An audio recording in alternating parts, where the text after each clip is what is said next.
In this segment, we're going to cover connecting the battery. Before we started working on the vehicle, we disconnected the negative battery terminal, so it disconnected the battery from the vehicle.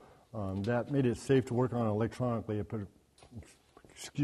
prevented any possibility of creating an electrical short or electrical problem that could cause the engine to turn over while we're working on it.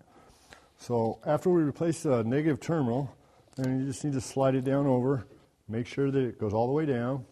I'm going to tighten up the nut by hand, and it's a 1/2 inch. I'll just grab an open end wrench and snug it up.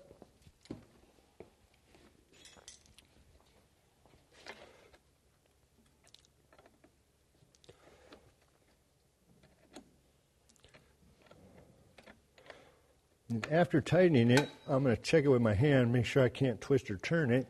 And before I forget, I'm going to recheck those lug nuts now that the vehicle's sitting on the ground.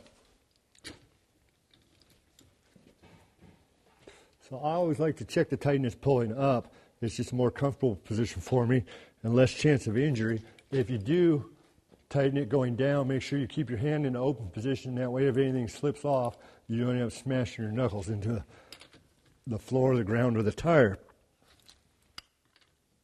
Using a crisscrossing pattern, just check each one, make sure that it is firmly tightened. And that will conclude this segment on installing the battery terminal and checking the lug nut tightness. Please watch our next segment. We'll do a thorough visual inspection and start it up and allow the vehicle warm up for test drive.